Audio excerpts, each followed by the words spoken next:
Hello everyone and welcome to the Redmen TV. It is the Champions League final build-up show. My, oh my, oh my. It does not get any bigger than this. Stay here with Ross and with Sam. Straight off the bat, if you're wondering where Paul and Chris are, they are en route to Paris. They left this morning. They packed up Chris's car and off they went, Tom and Charlie in tow as well. So keep an eye out on the YouTube channel throughout the next couple of days. They'll be doing updates from the road, again on the social channels, on our Insta, on our Facebook and on Twitter. Keep up to date with Paul and Chris and Tom and Charlie on the journey down to France. But luckily, I've got two able replacements, two other icons of the Redmen TV, in Ross and Sam. And Sam, let's just get straight to it. Mo Salah has called this game against Real Madrid revenge. Yeah. Jurgen Klopp has downplayed that. I think Jordan in this press conference laughed it off a little bit as well. Is it revenge time for you? Do you feel that personally? Or is it just, it's the Champions League final, it is what it is anyway? Before I answer that question, I've just got to congratulate you on that amazing little bit of work you did there. You said the Champions League final, my, oh my, Camila Cabello. My, oh my, it's a tune. That. Don't be that was amazing, Steve. Didn't even know he did it as well. Have you got copyright strikes? I have no idea what he's talking about. Well, she's doing the singing at the She final. is. That was amazing. She Good is. work, mate. Accidental. Revenge. Revenge. Do you know what? I can completely see why it is for Salah. It has to be. And if that motivates him, then it motivates me. But in terms of the team, I think we're just on our own path now to like destiny, to greatness, to eliteness, to that top bracket of teams that just gets remembered for a lifetime. So two Champions Leagues with this squad, a treble would be amazing. So I think it's gone bigger than revenge for me personally. And they haven't got half the players that caused us that pain, and we've missing a few as well. So for me, it's gone a little bit past that. I can see why Jurgen would play it down, but for Mo, if that's what gets you going, Mo, mate, we're all on board. Yeah, I think I'm all right with it. And to Sam's point, I agree with Mo. Obviously, he's got his own reasons. And not only did it ruin the final for him, it ruined his World Cup because he basically went to the World Cup with one arm. But I think maybe just keep it to yourself. I think that's why Jordan and Jurgen have tried to downplay it. You don't want the narrative to be, we're just here for revenge. We're here for a Champions League final. We're here to a game of football. And again, hopefully we do, but if we didn't win it and you've been calling it and building up as a revenge and then you lose, you then got further egg on your face to do so. I'm okay with him calling it because it's individual. There's 16 lads who are going to get beyond the pitch for Liverpool more than likely in this final, and 16 of them have got different journeys and different paths to that final. And Faribu Konate, he's at home in Paris, and you've got like 100 different stories, whatever. Mo's journey involves Real Madrid. The Mo Salah story cannot be told without him getting his arm done in Kiev against Madrid. So I'm all for it.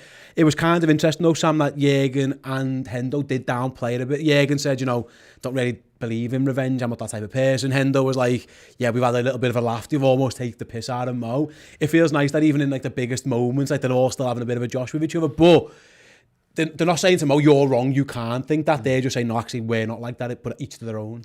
And the experience of that final in Kiev for our squad was different because we were doing well, and then Mo gets injured, and that's when the tide turns. But even though Real Madrid dominated the game, and even though Salah went off, Karius still basically threw the game away. And if we're being completely open and frank about it, so I can see why, when Henderson and those players experience that, it's hard to get revenge when actually the guy's still in the squad who cost us that game. Do you know what I mean? He probably would still be travelling over with them and being part of it all, the preparation. So I suppose it's different experiences for different players. So I actually don't believe Henderson wants necessarily revenge either. I believe what he's saying is he's probably just looking forward. Yeah. But we keep coming back to it. Yeah. Mo Salah's got a different agenda here, and so he should. He should, and it will make a better game for him for it because he'll want to prove something. He'll want to give that extra 5%. Mo with a chip on his shoulder. There's loads of reasons for determination. Like Mo's got that. The whole squad have got that from last time they played Real Madrid and lost. I think there's also, as Jordan said yesterday in the presser, the Champions League final. You don't need much more than that. But also the good thing of, if you're going to take a positive out missing the league about 1 point, is, well, we missed out on that one. Let's go and fucking win this one. Absolutely. We'll talk more about Liverpool and their team selections and any issues around that later on. But first, I want to speak about the opponents. I'll stick with you then, Ross. Real Madrid, like the comeback kings almost this season. And this is where you can look at things two ways. So obviously, They're down 2, and I'm going to get to PSG, come back and beat them in the last 16.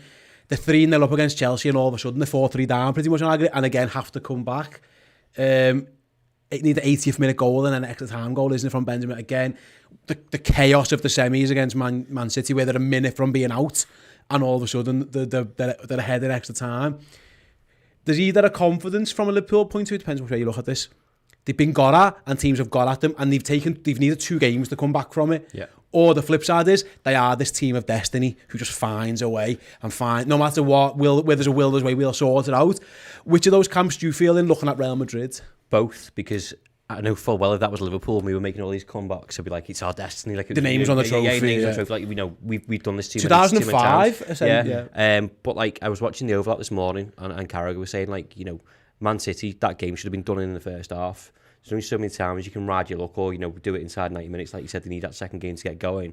But also, I think the experience of some of their squad carries so much weight, and that's why when they got to the second leg against Man City, I was saying to people in here and friends and stuff, like, don't write Real Madrid off. I know they were poor in that first half, particularly in the first leg against Man City, but there's always that, you know, European history, and we say it carries weight. Carragher called it Real Madridness on the podcast. But that's, and we say it's a thing for us, and so it should be for Real Madrid. They won 13 up, for Christ's sake, and they know what they're doing.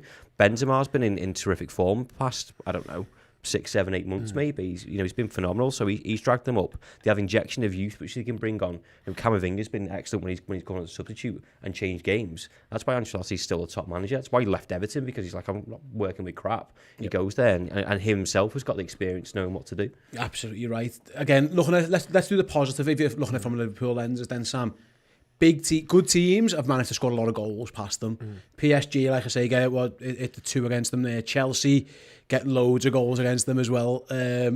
Obviously, City, plenty. They should have scored more in that first leg. And in the second leg, you know, if Jack Grealish scores one of those 2 at the end, it's a different conversation. Yeah. We're going to a Champions League final to play Manchester City here, not Real Madrid. So let's look at that point of view first. They are there to be got at. There's goals to be scored against them. And Liverpool, you know, we're pretty good at scoring goals. So that's the... If you're looking at it again, that's a real big positive potentially going into it. Yeah, and finals are different games of football than anything else, aren't they? So when you play in a final, it's quite pressured, intense. Those players who are brave are generally the ones who sort of shine in those games, aren't they? So Real Madrid have those players, fair enough. But I look at their team and I keep seeing how experienced they are. Some of them are very experienced. Benzema, Modric, and Kroos are. But when I look around the squad, Casemiro. I was thinking in my mind, then Camavinga will play. But what am I thinking? So there's 4 players there who've got serious. Whereas I look at the rest of the squad, like, you know, Carvajal, I don't know if when he was a starter for them. Valverde, Vinicius, you know, the other 3 at the back, they weren't playing in that last final. So they have got as many newbies to the team as they've got experienced players. Yeah. They're going to be going into a final that they're not experienced for against a rampant Liverpool team. It's a different Liverpool team than last time. Our whole 11, I imagine, will have been in a Champions League final, bar maybe Diaz, and that's if Diaz starts. We don't know that yet. I assume he will. Yeah, I assume he would. But so it kind of evens itself out in terms of the experience on that big occasion. You know, with the 2 cup finals we've had this year, I'm very confident that that's not going to be what wins or loses the game.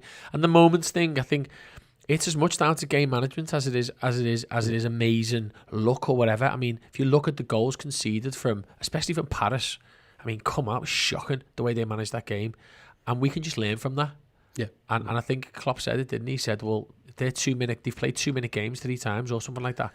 We just need to make sure in the other 88 minutes we're better. Yeah, you're right. Like you are right, Stefan. So Courtois wasn't, obviously it was Navas mainly. Carvajal plays in 18, but like you're looking at, it's Nacho, Militao, it's going to be Mendy at left back. They haven't got it. The 2 lads, we'll see who plays either side of Benzema, whether it's Vinicius, Rodrigo. Well, Vinicius will play. Yeah. Rodrigo or Valverde. So there's it's a bit of a mix, and it's kind of the same as Liverpool really in that sense. Ross, we've got lads who have been there, done it before, but also again, whoever plays centre back next to Virgil, well, Matip has, but if it's Ibu, he never. So there's, you know, Thiago's got, listen, he's won everything, but not actually at Liverpool Football Club. Naby Keita injured during that time as well. Like you referenced Luis Diaz, it does feel both sides are in this mix where we have got lads who have been here and done it. Granted, Real Madrid more so in terms of how often. Like Danny Carvajal, I think he's got like 4 medals, and Benzema's got 4. They've all got them, but like you say, in terms of like experience and youth, it's kind of a good match for both teams. There's not a real advantage because they're both a team full of winners with exciting youngsters as well. Yeah, and that's where it comes down to motivation and man management from the managers to get these players in the right frame of mind before the game goes on. I know those people like Mo Salah we were talking about before, and all these people who've got individual stories will be having words with all these young players about what they should and what they shouldn't do. And that's why I think, like, I don't know whether Real Madrid do this, but I like it when we're in the earlier rounds of these stages for big games. I'll tell you what, like last season, Harvey or whoever start the season, you come with us. Reece Williams could come with us. Like, you're nurturing all these young players to get used to the kind of big environment in your European stage. And I know it's not a final, but it's not going like, just come with us, lads, to this final. And you know, there might be a chance that you might play. You need some minutes. It's not as daunting for these players. And maybe that was helped last season on the European stage, but I know there's no fans there. But like people like, I know Reece Williams won't play in this, but for example, like he's been there, like he's been around to like the San Siro and whatever else. We played Real Madrid not last season, the season before. Like they played us off the park in that second half. In the COVID season, was last season? It was last year, yeah. Was last season? Feels that long ago. Yeah. In their training ground, yeah. So, but again, you know, you talk about the experience of two players. I don't think that their team is a far cry from what that was. And he completely dominated us. I know we had like loads of injuries at that point, and we were missing a few players. Keita goes off at half time, whatever. And wasn't it Kabak and Phillips? Yeah, and it was all a bit but of the a Anfield game, we were the better side. Yeah. In a slightly but they had the advantage of the goal. Yeah. Let's look at the other way around. Do you believe in this, like your names on the trophy stuff? No. Yeah. Okay. But I don't believe. But what I don't believe is Real Madrid are that kind of team that their names are. They've got Karim Benzema, they've got Luka Modric, who are two of the most talented footballers in Europe. You know, unbelievable. One's a Ballon d'Or winner in the Messi Ronaldo era. One's won everything you can possibly win, and you know he makes France better than when they won the World Cup. Like. They're not. When Liverpool won it, we were the plucky underdogs. When Porto won it, they were the plucky underdogs. There's not been many more of them. Potentially, maybe Chelsea last year, you could argue, but COVID and all that stuff kind of writes that off. Real Madrid are not plucky underdogs. The Real Madrid, and they spend a lot of money. You've got Gareth Bale.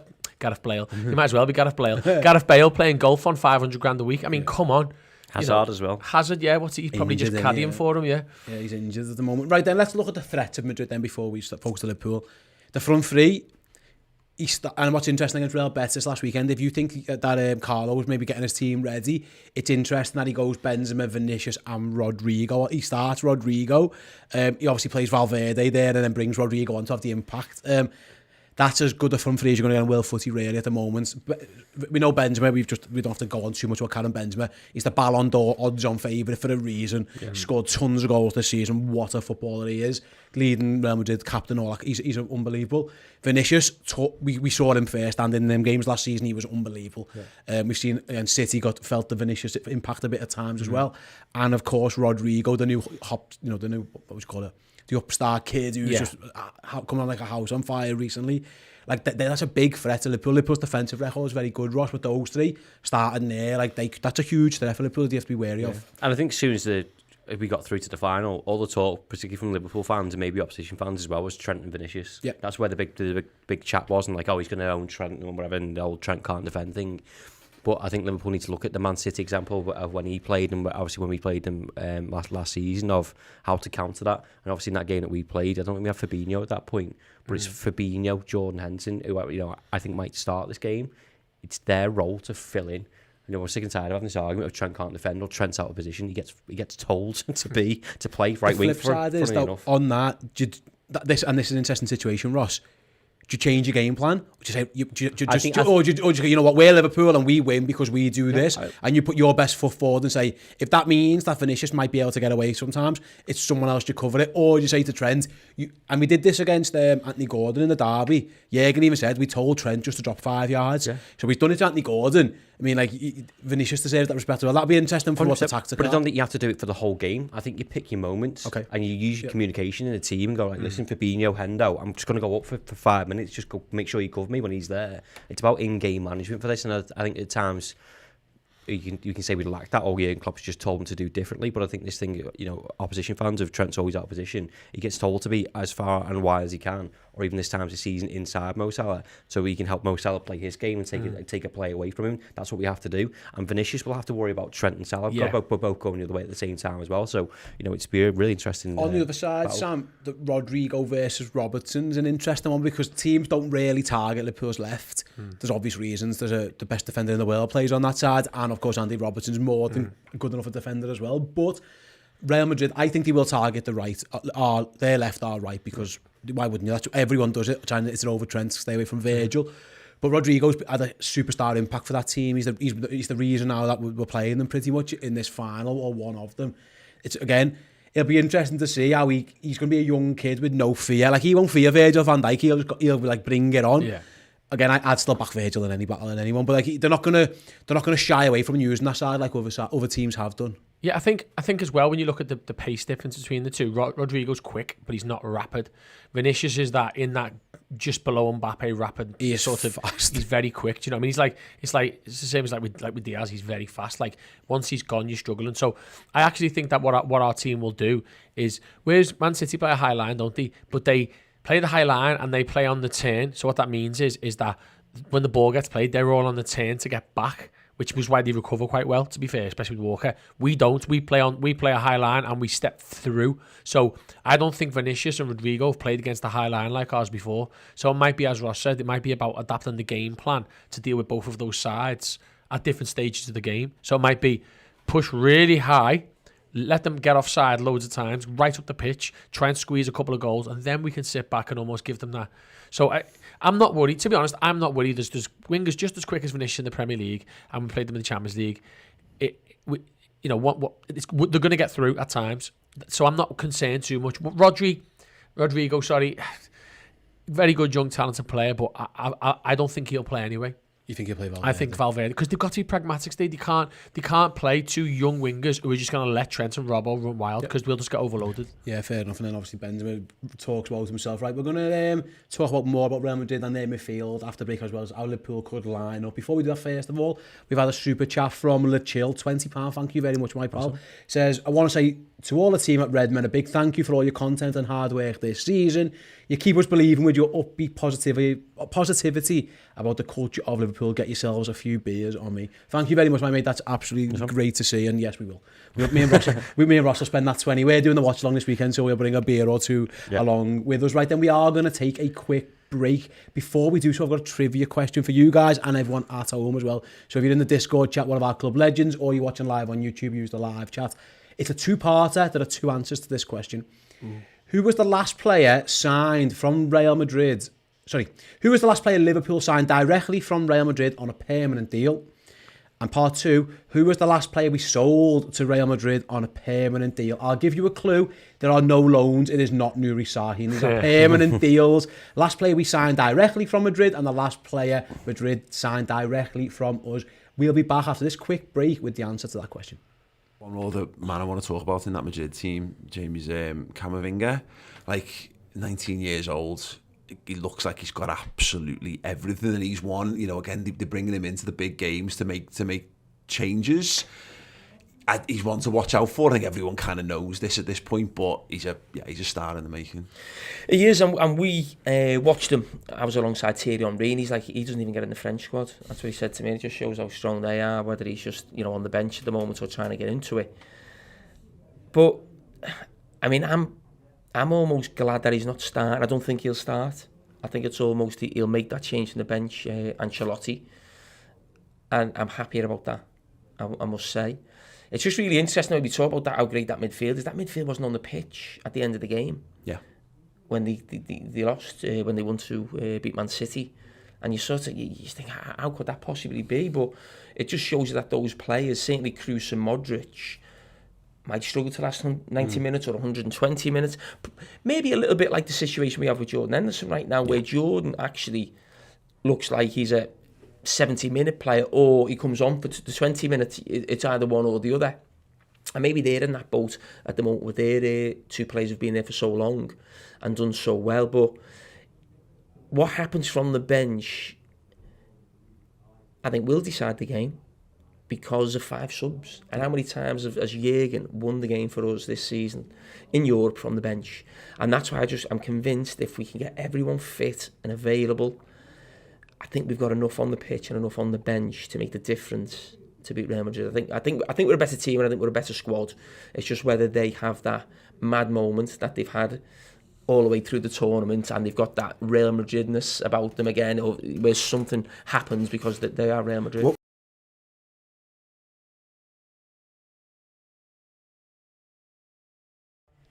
Yeah, so there you have it. Do go and check out the full Redmen podcast special with Cara on Redmen Plus right now. It's streaming now, both in video and in podcast form as well. Head on over to redmenplus.com, sign up, and you can listen to the whole show, including Chris lying to Jamie Carragher's face. Just looks him dead in the eye and tells him a complete lie, just right to his face. If you check out the LFC draft for more on that as well. Right then, before the break, I asked you who was the last player we signed directly from Real Madrid and who was the last player we sold directly to them. Sold, we think, Arbeloa. That is wrong. Is it? Yes. It by 5 days. Oh, Alonso. According to LFC history, we sold Arbeloa on the 30th of July 2019, but we sold Alonso on the 5th of August 2009. So Alonso was the last person we sold to them. What about buying from them? I remember that I was in Ibiza when I was obviously in my DJ days, and we'd had a big night the night before one of our events. I woke up absolutely ruined, and Mark, who's my manager at the time, ran in and was like, he's a big Liverpool fan, we've sold Alonso. And one of his mates was with us who'd flew over and he was like, it's all right, Rafa's got this. And I just remember all morning, Rafa's got this. Aqua fucking Lani, nice one. Can't remember his name, I'd kill him on national telly. Joe, who we bought from them last? I do, I think. Go on. Morientes? Yeah, it yes. was. Nice. Is that who you had, say? Fernando Morientes in January 2005. Yeah, so a long time since we bought someone from them and a long time since we sold anyone. Let's keep it that way as well. Mohamed Salah, Sadio Mane, etc. A few people in the live chat. Let's see who got that, if any of you got it right. George got the Alonso one, as did Samantha as well, and Paul. Paul said Nunes, though. No, that was a little bit before. That was the summer. It was the summer. Yeah, the summer before the Champions League run. Of course, we swapped Michael Owen for Nunes. Ryan, yeah, we did. Yeah, Ryan got Morientes, but he too went for Arbeloa as well. So yeah, thanks to all you guys for getting involved. But yeah, Fernando Morientes and Xabi Alonso were the answer. 2 icons of Spanish football, 1 icon of Liverpool Football Club. Let's just the lawnmower. Let's just leave it at that. Right then, let's talk injuries. In fact, let's talk injuries before we move on to like the midfield battle, because it kind of ties in. Divock's out. Van Dijk, which is a big shame. Is he injured? He's out injured. He actually is injured. He was injured on not a Lallana deal. Sunday. No, he's out injured. Yeah. Fab and Gomez trained yesterday. Looks like they're going to be fine. The interesting one's Thiago Alcantara. Sam, I'll start with you. Yeah. Jurgen said it's surprisingly good news. He's done a little bit of light training yesterday. He's expected that time recording to train today. That is a massive, massive pivotal moment, I think, if he's fit or not. Would you tend to agree? Because we know it's going to be Casemiro or Camavinga, but likely Casemiro, Kroos and Modric. It's going to be Fabinho. It's going to be Henderson. It's whether it's Thiago or maybe Naby or Milner is that third one, but it's a big old deal if it's Thiago, because he's been wonderful again this season. The thing is, whoever you start out of the 4 you mentioned, maybe take Milner out, and you've got one more in reserve to freshen up. You've got a serious quartet of midfield. I'd be shocked, by the way, if Milner doesn't come on at some point as well. Possibly. But what I mean is, imagine it's 60 minutes 0-0 and you're bringing on Thiago. Fantastic substitution. It's a little bit different if you've got to bring Milner on. Not against Milner. It's just in terms of where he's at in his career and his quality and creativity. If you look at compare the 2 midfield, you can almost go like for like with probably Kroos and Henderson these days. There's not much between them. Kroos is a very good player, but so's Henderson. Casemiro and Fabinho again, loads of experience in there. But Thiago matches up to Modric. Is the only thing we've got anything like him, isn't it? Like so close, yeah. And if he's not fit, is it Naby? If they deem today, Ross, that Thiago can only give you half an hour. Yeah. And you've got to start someone. He's got options. Again, I don't write James Milner off. James Milner started big games recently for Liverpool, and again, very recently. Naby seems like the obvious one as well. There's an outside chance of Curtis Jones, but that's a big old call as well. So if you're Jurgen right now, and you get the phone call off the medical staff, Thiago can only give you half an hour, you've got to pick a midfielder. Who would you pick? I'd probably picking Naby. Okay. To be honest, I've said this loads. Like, I think Liverpool's games are won and lost in midfield. I love the idea of a Fabinho, Thiago and Keita midfield. in certain games. So you're playing a low block side, who's going to sit there and put 10 men behind the ball. That's the perfect midfield for me, because you don't need Jordan Henderson doing his pressing and cutting out passes and everything else. When you're playing Real Madrid, who've got Kroos and Modric and Casemiro in their side, I think you have Fabinho, Henderson, and one or two of Thiago and Keita, because I think they're quite sort of similar. I know Keita gets forward a bit more and drives more with the ball. Thiago sits a bit deeper than Fabinho sometimes and can spray the ball around. And then it's on Real Madrid to sit on Thiago and stop him doing what we need to stop Modric doing. So I think they're quite similar. But I just think the balance of midfield has to be perfect. I think it's a lot for Curtis Jones to expect him to start in a Champions League final and perform. The flip side on that, can I just come to you on our stick with, is to throw back Devil's advocate. Naby Keita played against this midfield last season and got hooked before half time. That you referenced that 3-1 in their trade. Again, it was a different Liverpool team, and again, exactly. He's got Kabak and he's got Nat Phillips behind him, and he's in a midfield with, it's Gini though and Fabinho. It's not like, you know, it's not a Dossa midfield, but he literally got, if Thiago comes on at 40 because he's getting hooked, he's been given the run around for them. So, but I also think he's arguably in his best form or consistency in his Liverpool career 100%. Over the past 2 or 3 months. So I think that's a completely different story as well. And obviously injuries, COVID, the team we were putting out. I don't think he was the only person that was terrible that night either, by the way. Yeah. I think, and probably similar to Aston Villa, he's just happened to be the one that got hooked at half time. So he gets the finger pointed at him. I think I trust him a lot more than I did do 12, 18 months ago. I think most people do. If he's in good form, he's playing well, and he's training well, he deserves to start the game, and then go for it. And also, I don't want to. It would hurt me to start Thiago in this game for him to come off after 20 minutes. Yeah. I think that it's sensible. Keita plays. You know, and Thiago's your sub to bring on. You, and do you know what? He's a very good player defensively as well as attackingly. So even when he comes on, it doesn't necessarily mean we have to be chasing a lead. He can come on and break play up and pivot next to Fabinho anyway, even if we are 1-0 up. Yeah. So I think it just makes too much sense to play Keita. Last season was a different year, different Liverpool team, different circle. I find it hard to even compare. Yeah. No, you're right. Unless the medical team says fucking Thiago's 100%, fucking fill your boots. Yeah. Then well, the fact is, probably start him. There's a chance he could train a bit like training Thursday. He could do a full training session. If he time recording, he could do a full training session today and a full training session tomorrow. In which case, he's going to play. Yeah. He's absolutely. If you get through 2 training sessions without a risk. He'll be pilled up and everything else. Injections in the Achilles, and then inhalers everywhere, and then you give him, and then if you do have to bring him off after an hour for Naby, then you deal with it. I tend to agree with that. If he gets through the next 2 sessions unscathed, because we don't even know if he's going to train today. He said they're going to see how he reacts to the session yesterday, so we'll find out how that one goes. But I'm with you. I think if he goes through the 2, he starts with a view to maybe giving him Naby for half an hour, or even Milner, depending on the game situation. The only other real talking point I think I reckon the team picks itself, Sam, other than centre-back, it's Konate or Matip.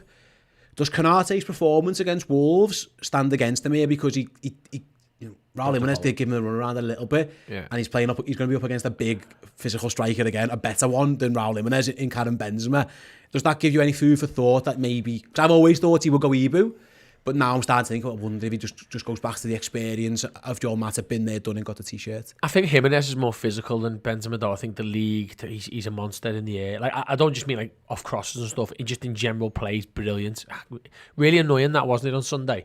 I've always leant towards Matip just because I feel he plays the high line better. And I think with the threat of Vinicius, Benzema doesn't run through on goal. He picks up the ball off the cutback or the ball in the box, doesn't he? So I've always thought Matip, but the pace thing, the recovery pace to help Trent might sort of swing it in Konate's way. That's what I was thinking. I think if it's to do with the high line, Ross, he might go Konate, because Trent isn't catching Vinicius. Ibu might not, but he might have a better chance at it than Matip's got no chance. Like, Matip has struggled to catch Benzema up at some point. You know what I mean? Like, that's the thing. If they're worried about the high line, similar to the Man City thing where we were allowed to go high, he might just want that pace of Ibu. The flip side is lack of experience. Matip's played and won a Champions League final. You don't know how nerves are going to affect a youngster like Ibu. So it is a tricky one. There's pros and cons for both of them, really. Yeah, I think I'd go for Joel Matip, to be honest. Yep. I think he's, banging the drum of how exceptional he's been this season. I think he's been integral to our success. The fact that he's been consistent. I thought I was done with him in the summer because I thought his injuries for 2 seasons. I thought he's not going to recover. Obviously, Virgil said when Paul spoke to him yesterday, give him a new contract. I think he's brilliant. I think he makes up for his lack of pace with his reading of the game and his positional play. And I just, to your point, that experience, I think will shine through. Konate will get plenty more chances, hopefully, to play in Champions League finals for Liverpool, or start them, sorry. We might play a part in this, we don't know, but I think I'd edge Joel Matip. And it's interesting because I'm looking at the live chat now on YouTube, thanks to everyone who's getting involved. So, we've got, it's split. So it's DM Metcalf says Konate and Van Dijk with Matip on the bench for great backup. Tiger again goes, Matip's got the experience and he deserves to place a seat. But then the other flip side is Konate to deal with Vinicius' pace. There are pros and cons. I think Jürgen will know his 10. It's whether Thiago's fit is the only option. I wonder, does he know right now what he's going to do as centre-half? Because he's going to have to look at Joel Matip or even Konate in the face and say one of you is on the bench. And I don't think he's not scared to do that. He's made big decisions before, Sam. But like I say, I think that gives you a clear indication of I think if it's Ibu, it shows maybe he's a little bit more worried about Real Madrid. If he goes Matip, he's almost saying, balls out where Liverpool, we're going to be us. That's kind of how I see this. Are you the same? Yeah. One of the things I'd say about this game as well is that, when we come up against other teams, sometimes you genuinely don't know what they're going to do. There's not a chance these lot revert to 3 at the back and play a 3-4-3 or a 4-4-2. They're going 4-3-3. We know what their team is, don't we? I think that helps. I think that probably helps Klopp as well with his preparation and picking the team, because if you pretty much know what you're up against, Valverde or Rodrigo, okay, but that doesn't affect that side of the pitch anyway. So he'll know probably once the recovery sessions were done after Wolves, you're right, Matip, you're right, Ibu. He'll have known from then who he's going to pick. I think picking Matip is almost, I say it's poor saying this, but like a reward for the season he's had, and he's built up to this stage. What's he played the last 3 matches or something like that? He's been really fit and ready. Scored goals, and I just think when we've got the ball and the way he steps forward, the way he plays into the final third, I think he can be a threat on the ball as well as off it. So said that Konate's goal scoring form in this competition, from set pieces, corners in particular, he's a monster. I think the real answer is doesn't matter. It doesn't matter what it does. Of course it does. But I don't think anyone will be disappointed if Konate starts. I'm going to start taking fucking out. No, I get you. Completely agree. I'd be completely comfortable with either of them. If it was me, I think I would go Matip too. Yeah. But I wouldn't be shocked if he goes. No. I've got to do a starting 11 prediction show later, and I know the 10, presuming Thiago's fit. Yeah. That 11th one, I must admit I'm struggling. You referenced before, Ross, about Virgil van Dijk speaking to Paul. Paul and Si were invited down to Liverpool's media day yesterday at the AXA Training Centre. Paul caught up with a ton of the current Liverpool players, all of whom will be featuring this weekend, fingers crossed for every single one of them. Here's what Virgil van Dijk had to say to Paul yesterday. Joel Matip, what a man. I mean, he's a one-man social media machine for a start, because he's just incredible. Everything he does is absolutely brilliant. Is he? Where are you putting him in world football? Because as far as I'm concerned, I mean, with the greatest of respect, I don't see there's much between the two of you. Listen, I'm just very happy that he had a season where he didn't have injuries. Let's keep it that way. Yeah. Obviously, he's been very unlucky with injuries. But this season, he's been outstanding. Obviously, he played games. He had rested. Ibu came in as well, did fantastic as well. He's a fantastic guy. I really enjoy how he sees life in general, because obviously you deal with each other day in, day out, and you see what he values in life. And I think it's a lot of things that people can learn. The players in this case can learn from him. And he just, he's on the pitch, fantastic player. His dribbling, but also his presence, important for us, and hopefully he can stay here for the next 10 years to come. I want him to sign a new deal, by the way. Yeah. Huh? I'm gonna put it out there. Yeah. Get it out there. But no, but it's a privilege also to play with him, and I'm just happy for him that he's performing the way he's performing. Yeah, so there you have it, the words of Virgil van Dijk about Joel Matip, his centre-back partner potentially for the Champions League final this weekend. If you want to check out that full interview, it's about 10 minutes or so with the world's best defender, as well as interviews with Sadio Mane and his potential chances of winning a Ballon d'Or. Got Jordan Henderson, Andy Robertson and Harvey Elliott as well. They're all streaming right now over on Redmen Plus, both in video and podcast forms. I listened to them all on my commute into work this morning, so that's why I know what was said in all of them. And Virgil van Dijk, there's a world where your boss said the word bellend to Virgil van Dijk. That's a sentence that we say in this job, Ross. We're quite lucky. Like, basically, spoiler on one of the clips. Sorry, Paul basically says like, none of your teammates are bellends, are they? And that's I don't think Virgil's ever been asked that question before. No. He's been there, done that, and heard everything. But I don't think anyone's ever asked him if his teammates are bellends. That's why I said we're one of the good guys. Yeah, that's why you like to watch this, probably. I love the way you pointed at me and said bellend, but you said that as well, by the way. Didn't realise it, did you? Just a force of habit, yeah. That's the second time you've done that today, mate. Do it every single day, yeah. So do go and check though. They are all streaming right now on Redmen Plus, as is the Carragher podcast, and as is the European Cup Stories with Phil Thompson as well. I spoke to Phil Thompson for about an hour or so about the last time Liverpool played Real Madrid in a final in 1981 in Paris. Phil Thompson there, you can see it there. Look at some amazing content there streaming right now for you on Redmen Plus. There's Michael Thomas about the FA Cup. You've got John Achterberg with the mural, the Ragamuffins. You've got the story of the crew. Absolutely tons there for you now. For as little as what? A cup of coffee? That's what it'll cost you for a month for subscription. Absolutely brilliant. Do go over and check it all out. I promise you, you won't recommend. You won't be disappointed by it. I can hugely recommend it. You will recommend it. You will recommend it. You won't be disappointed by it. Right then, we've kind of went through. I'm going to read a team out, and if I'm wrong, tell me I'm wrong. Alisson, Robertson, Matip, Van Dijk, Alexander-Arnold, Fabinho, Henderson, Thiago, Diaz, Mane, Salah. Is that Jurgen's 11, Sam? Yeah, has to be. As long as they're all fit, that's the team right there. Is there a Bobby Firmino argument to be made with having someone off your bench, like a Diaz or... Well, it would be Diaz, because Salah and Mane playing. Like, that's the flip side, isn't it? That Bobby has played well, Ross, when he started against Southampton. He's made 2 sub-appearances recently, and it's been dog-awful in both of them. Like, it feels like he looks like a lad who needs to start, because if you do start Diaz, Mane, Salah, I suppose you're looking at your bench options that are then Jota and Bobby, and it's fair to say both of them are hit and miss at the minute. That's fair to say. Possibly, but give me a reason to not play Diaz, Mane, and Salah. Yeah. No, I'm with you. First and foremost, yeah. I think, and keep them on. Yeah, exactly. I think it's just been unfortunate timing. Obviously he's been out for a long spell, come back and had those frustrating substitute appearances, and obviously he did play well when he started, but I think it's just too soon for him, too much pressure. I think it'd be too much pressure on Jurgen Klopp, and I think you'd also piss off Sadio Mane if you say to him, "Sorry, you've been amazing for the past 6 months, mate. Go and do a job on the left." Well, yeah, but either go do your on the left or you're on the bench. No, Sadio's playing. Yeah, exactly, he's on the pitch. You're telling Diaz, who spurred us on since January, that you're not starting this game. If you're worried about Real Madrid, Sam, you probably played Robbie, because you might want him to get in and around that midfield, go and stand on the toes of Casemiro. Mane's probably a bit better defensive. No, I don't say that Diaz puts a shift in, to be fair to him. But again, if you're looking, right, how do we go and attack that defence that they've got, which has let goals in? Diaz, Mane, Salah just writes itself all day. It's whether you want Bobby to do that little bit of controlling job in the first half, where you think it might be tight. Can he get around Kroos a little bit? Can he get around Casemiro? So there's a balance to be had. Sadio will do that as well, but Bobby's probably the best at it. Yeah, he is.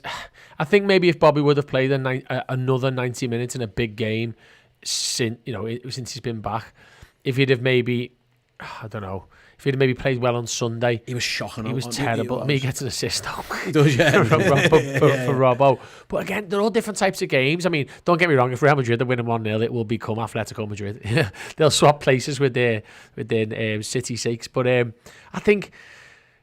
just think, for me, Diaz, like I've said all along, he's gonna do something absolutely special this season. And I look at Real Madrid with attacking wingers who don't really want to be defending. Carvajal right back. It's the sort of equivalent of having like an Azpilicueta right back experience, but if you get him on a big pitch, look at what he did to Chelsea in the League Cup final, look what he did to City in the FA Cup semi-final.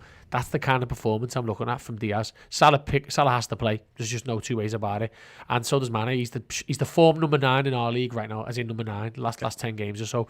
So for me, it's just the ultimate sort of trident up front there. We spoke earlier about Mo Salah and what this game means to him, Ross, but like Paul literally asked Sadio Mane, like, there's a Ballon d'Or to be won if Sadio scores the winning goal in the European Cup final, having done what he did with Senegal twice, having won 2 cups already, domestic cups. Like he's he might not surpass Benzema, but there's a very good chance he could.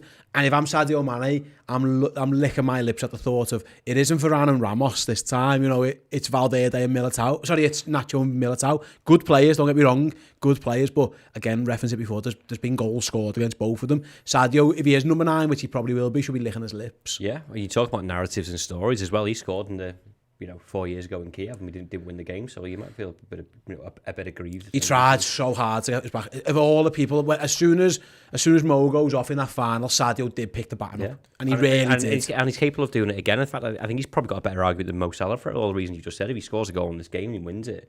For getting the Ballon d'Or, nor should that be overlooked either. And maybe he's going slightly under the radar because it's the revenge of Mo Salah and all this stuff.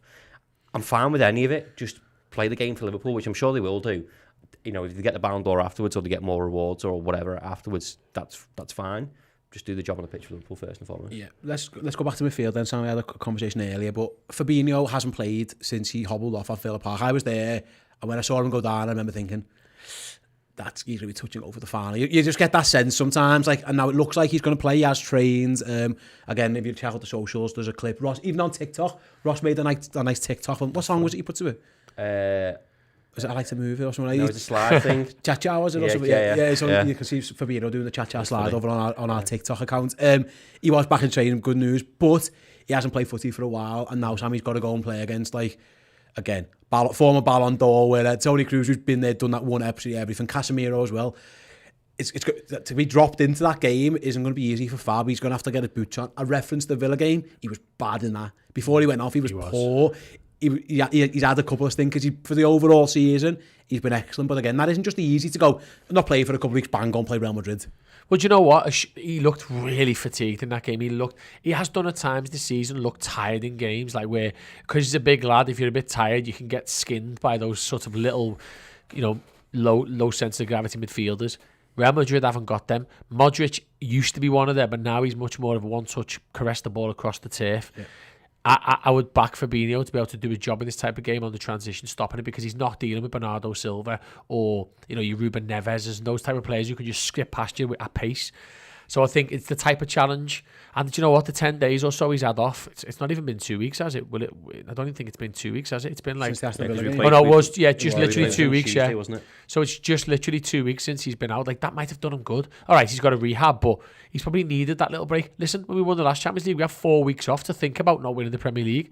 This time we've had a week, which is perfect in my opinion. Yeah. And for those players who've injured, Thiago, obviously a few days, and Fabinho's had 2 weeks, so I'm not worried at all. And the rest of the squad as well. To that point as well, we played 2 games a week, Saturday, Tuesday, or Sunday, Wednesday for a month now. Those players, we sat around twiddling their thumbs, and again to that point where we had 3 weeks off, I think we played an in-house game against Benfica. Yeah.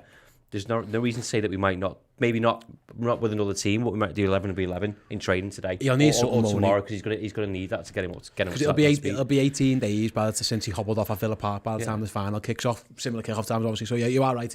That is maybe something to keep an eye on. And can he do 90? Can he do 120? Because if he can't, Hendo's got to do the whole game, because he will be the number 6. If Fab can only do an hour or so, Ross, we don't know. Fingers crossed he's 100%. That means Hendo going back in. It probably means Milner coming on. It isn't the ideal situation. So we really could do with Fab. Whoever, get the nailers in him again, for fuck's sake. Whatever it takes, make sure Fab can do 120. Yeah, exactly. And maybe that lends to a reason whether you just start Fabinho and maybe not Thiago. You don't want to find yourself in a situation. That's what I was about to say. You don't get half an hour in and you're taking both of them off, and then you're left with Hendo, Keita, James Milner, which isn't ideal. Possibly very capable of doing it against Real Madrid, but you want your best players at the best performance. And at some point they're going to bring Camavinga on. Sam, he's dynamic. Yeah. He's ridiculous. He's everything Paul Pogba should have been. That's what he reminds me. He is unbelievable. Again, there's got to be a plan for that. You're not only planning for, and especially with the 5 subs as well, there's probably got to be a plan, because at some point he'll take Kroos or Modric off. He'll bring Camavinga on. It might be Valverde who comes on as well. He's done this in the City game. He ends up with all the young lads on the pitch. He takes off the old guy, and it's the new guy who are trying to win the game for him. I think he brings Asensio on, doesn't he, at some point? Takes Benzema off at one point as well. So towards the end, that's another thing to worry about. We know for a fact that at some point Camavinga will be on the pitch, and he is another huge threat. It might be that when they make their sub, you almost react by making yours.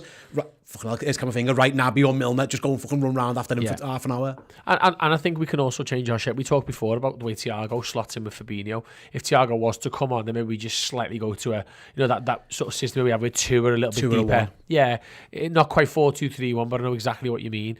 Maybe that's just what we do. To be honest, we just need to play our game. We need to be on the front foot. We need to pressure them. We need to be clinical. That's the key thing. In a final, if you're clinical, you win games of footy. It was weird because in the semis, Benzema kept missing chances in the first half against City. Yeah. And you were like, oh, it's not their day. And then obviously someone else saves the day. So we just got to be clinical and be professional. Absolutely. Fingers crossed we can be that right then. Discord chat, we had a message from Danny who says, if it's Thiago, then he'll control that game, but Naby is still a good option if he can't play. Yeah, I think we'd all tend to agree with that one as well. And Andy says, Camavinga's look good when he's played. He is very solid and energetic. And yeah, I think we'd all go along with that as well. He looks like another superstar. Chouameni might be joining them there by all accounts as well. If you want to hear more about that situation, I've got Neil Jones in later on Journo Insight again on Redmen Plus. We'll ask him. We should strike a deal. Whoever wins the game gets him. Like a ladder match in wrestling. With the belt up. Win against the cup and Chouameni presents the trophy that we signs his contract there and then as well. That wouldn't go and miss it. Absolutely perfect. Fingers crossed it's us who gets that win then. Right then, lads. Before we go, have a little think what your score predictions are going to be. I'm going to come back to you. I'll give you a little tee up there. Yeah. Have a little think what you think the score predictions are going to be. In the meantime, we saw before about those clips with a quick chat with all the Liverpool players. We've also got Jurgen Klopp's press conference and it was Mo Salah and Jordan Henderson. They are streaming right now on our YouTube channel, completely free. Also on our podcast as well, the Redmen TV podcast. If you look for that in your native podcast app, sign up to it and you'll get those well. Again, completely free access to Jurgen's conference and Mo's conference and Jordan's conference. And there was plenty of good lines, including Mo Salah saying he's going to stay at Liverpool next season, which again, absolutely buzzing with that one. They are free, every single one of them, on the YouTube channel and on the podcasts as well, whatever podcast you use. I use Apple, for example, and I can promise you it works, because again, I listened to me today. I promise you it absolutely works. How long is your drive to work? You listen to a lot of content. I did 2 school runs and a drive to school today. Okay. Because it was raining. Spoiler, I usually take both the kids at the same time, but one has to walk to do the one school with me because it was raining. I didn't really want her having to walk around, so it was back and forth. So I listened to... Long morning. I did like an hour or so's driving, and I listened to pretty much all of them. I'm halfway through the Salah and Mane one, spoiler alert. But yeah, no, it wasn't Mane, it was Salah and Henderson rather, yeah. But yeah, like I was saying before, we have got you covered here on Redmen TV and Redmen Plus for Paris week. I mentioned before the Thompson and the Carragher stuff, that's already out now. We've also done a debate show special all about the Champions League final. They are all streaming on Redmen Plus. We'll have the opposition preview later as well. Got Neil Jones coming in later as well. Absolutely tons happening on Plus on the YouTube channel. Obviously, hopefully you've enjoyed the build-up show. We've got the Start 11 prediction show. For the game itself, we'll have the Team News reaction show. Me and Ross will be here for that one, and for the live watch-along of the game as well. Also post-game content. We'll have your player ratings and the fan reaction show. Furthermore, from France, Paul and Chris have got you covered. They'll be doing shows all throughout the next 3 or 4 days, so yeah, keep an eye on them. And then post-game, of course, me and Ross will do the instant match reaction on Redmen Plus. Hopefully, talking about how Liverpool won their 7th European Cup. That would be mighty splendid indeed. For that to happen, Liverpool need to win the game, Ross. And what is your prediction for this weekend? 1-0, Trent free kick. Normal time? Yeah. I like it. I love it. All penalties. Okay. I'll take it. Not so much. I'm going to go the opposite. I think it's going to be a mad one for once. I think the Reds go 3-0 up. I think Madrid. I think Madrid do what they've done and come back, but they don't quite get the job done this time. 3-2. Similar to the semi-final against Man City. Basically, and what they've done along. I just think it'll be 90 minutes too short for them. I think we go 2-0 up, 3-0 up, and then bang bang, and it's like here we go again. But we who's your goal scorer? For us, I think Diaz and Mane both score, and I think there'll be someone random like Keita or Van Dijk off a corner, Konate. I think Diaz steals the show. Joel. As Andy Robbo, reminiscent of Alan Kennedy back in 1981. Yeah. My prediction is Liverpool to win 2-1 after extra time, with Mo Salah scoring the winner. Nice. Yeah. No more asking the crowd what score it is this time. No, it doesn't matter.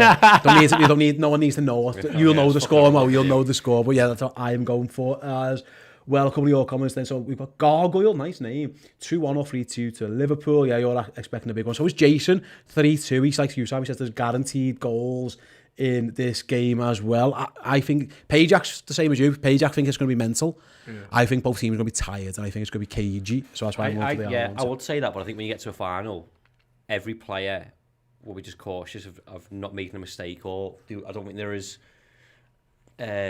gung-ho maybe about it. Yeah, maybe not gung-ho, yeah, just maybe a bit more adventurous with the play. You don't want to be that player that makes a mistake. No, you're absolutely right. A couple more then. So Zabia's gone for 3-1, Natalie's gone for 3-2 after extra time. That's some European Cup final, that. And PL's gone for 2-0 with Diaz, and Mane with Jay. Copy and you going for 1-0 for the Reds. Well, thank you everyone for getting involved in the show as well. Thank you for getting involved in Redmen TV all season. This is the last match build-up show of the campaign. It's been an absolute pleasure having you with us for the entire journey. We've literally built up every single game that could have been played. 63. Liverpool have managed to play them, so there you go. You've had 63 uncensored match build-up shows. Hopefully you've enjoyed each and every single one of them. If you have, please do subscribe to the YouTube channel. Please do drop a like on the video. It really does help us out. And like I say, if you want even more content, do check out Redmen Plus again. Carragher, Thompson, tons more. I promise you won't regret it. Sam, enjoy your trip to France. Thank you, mate. Ross, enjoy your trip to Hunts Cross. Thanks everyone for listening or watching. Let's go and win a 7th European Cup. Come on, the Reds. See you in a bit. Thank you so much for watching the video. If you would like to, check out redmenplus.com, our Liverpool streaming service and bonus content site that gives you more Redmen TV studio shows and documentaries, features and interviews, as well as a whole lot of podcast content as well. Head to redmenplus.com by clicking the button, go and subscribe, and yeah, fill your boots on amazing Liverpool content.